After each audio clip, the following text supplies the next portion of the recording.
Bonjour à vous, chers choisis de Jésus.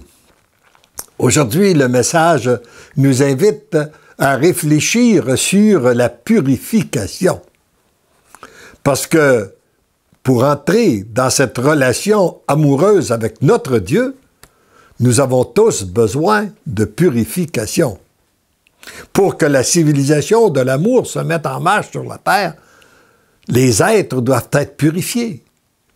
Alors donc, il est important qu'on prenne conscience que nous avons tous vécu dans un monde qui a voulu se construire sans Dieu. Parce que la civilisation du 20e siècle, l'orgueil s'est emparé de nous et on a cru qu'on était maintenant assez savant, assez intelligent pour vivre sans Dieu. Et on s'aperçoit que c'est un peuple, c'est-à-dire c'est un monde qui n'a pas d'avenir. Et nous avons donc tous à redécouvrir notre Dieu. Et pour ça, comme nous avons tous vécu dans ce monde qui a voulu se construire sans Dieu, nous arrivons tous un peu contaminés, endoctrinés, pollués, utilisez le terme que vous voulez, par ce monde qui a voulu se construire sans Dieu. Alors donc, nous avons tous besoin de purification. Et je vais commencer en vous donnant la prière que j'ai lue ce matin, là du 19 octobre 99.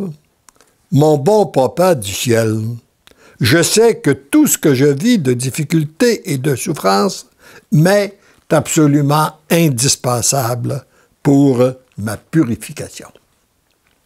Avec votre grâce, j'accueille tout comme venant directement de vous et je vous en rends grâce. Merci qu'il en soit ainsi. Je vous offre tout pour ma purification et celle de tous les pécheurs du monde, et d'une façon particulière pour la purification des lecteurs et lectrices du volume pour le bonheur des miens, mes choisis, Jésus. Pour votre plus grande gloire, je vous aime. La réponse est « Mon fils bien-aimé, c'est dans la joie de mon cœur que j'accueille ce que tu m'offres. » Voyez-vous, notre Père est toujours très heureux lorsque on lui fait des offrandes. Tout ce qui m'est offert est accueilli et purifié pour être retourné sur la terre en grâce et en bénédiction pour toi et pour les gens que tu choisis à chaque instant.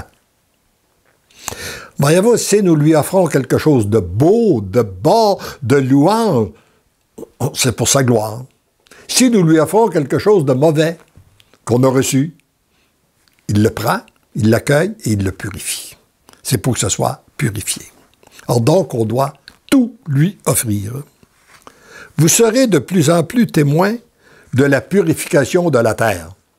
Bonne nouvelle, un grand mouvement qui est parti pour la purification de la terre.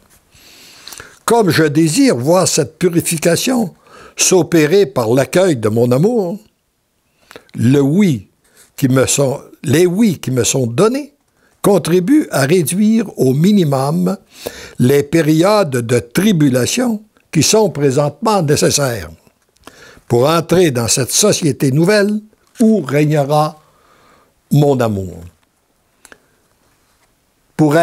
Il y a deux grands purificateurs sur la terre. Il y a l'eau et le feu.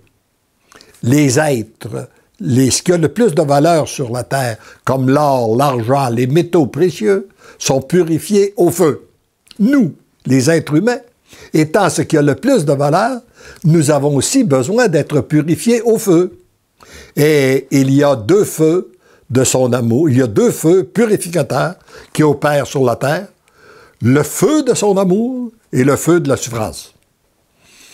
Je mets parfois, lorsque je faisais cet exposé dans des conférences, je mets dire aux gens, en les taquinant un peu, lequel vous voulez. Moi, je préfère le feu de son amour.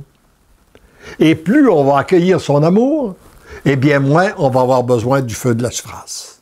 Mais il se peut que les deux se produisent en même temps sur la même personne pour un résultat rapide. Et c'est l'accueil que l'on fait de l'un comme de l'autre qui produisent des fruits rapidement. Chers petits-enfants de mon cœur, de père et de mère, le temps presse. En toute vitesse, venez vous jeter dans mes bras. Si vous saviez comme ils sont grands ouverts, je ne regarde aucun de vos manquements ni de vos fautes. Bon, c'est une bonne nouvelle, hein? Parce qu'il nous dit, c'est pas ça qu'il regarde. Viens te jeter dans mes bras. Mais là, reconnaissez que vous êtes des pécheurs. Ça, pour moi, c'est un enseignement qui est fondamental, là. Et je pense que la plus grande erreur qui se fait actuellement dans notre monde, c'est de ne pas reconnaître que nous sommes pécheurs. Penser qu'il n'y a pas de péché, de circuler sur une voie erronée et ne pas vouloir la reconnaître. Mais lorsqu'on la reconnaît, elle est automatiquement pardonnée. Mais pour que Dieu puisse nous la pardonner, il faut la reconnaître. Et alors donc, reconnaissez que vous êtes des pécheurs. Parce que si je ne suis pas un pécheur, d'autre part, on pourrait dire, si je ne suis pas un pécheur, Jésus est venu pour rien. Il n'est pas venu pour moi. Il est venu pour les pécheurs. Alors, si nous voulons bénéficier de toutes les grâces que Jésus est venu apporter sur cette terre, reconnaissons notre péché. Donnez-moi vos oui, accueillez mon amour, je me charge du reste, afin de vous guider, que ce soit par inspiration, en mettant sur votre route des personnes qui seront des instruments entre mes mains, ou par les événements que vous aurez à vivre, afin que la purification soit complète. Voyez-vous, quand on lui a donné notre oui, qu'on reconnaît qu'on est pécheur, il met sur notre route des personnes dont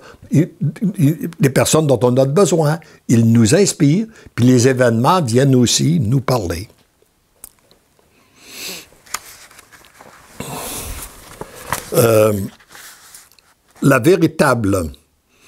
Que vous puissiez découvrir la véritable liberté des enfants de Dieu et jouir d'un bonheur qui vous est réservé même avant votre création.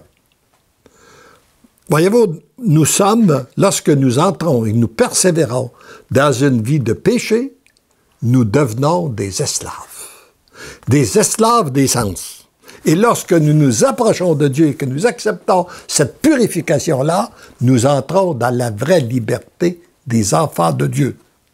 Qui n'est pas la vraie liberté, ce n'est pas de faire ce qu'on veut, comme on veut, quand on le veut, mais bien d'accomplir la volonté de Dieu, de vivre ce pourquoi nous avons été créés. De mon doigt de créateur, je coupe les attaches qui vous empêchent de jouir de cette liberté que je vous ai donnée avec tant d'amour. Je vous redonne votre beauté originelle. C'est ainsi que je termine la création que j'ai commencée en faisant de chacun de mes enfants de la terre des êtres pleins d'amour. Nous avons été créés par amour pour vivre avec notre Dieu, pour retourner à notre Dieu amour et vivre en harmonie avec lui. Et c'est là qu'on découvre la vraie liberté. Et c'est là que ça lui permet de venir parfaire sa création qui est en nous.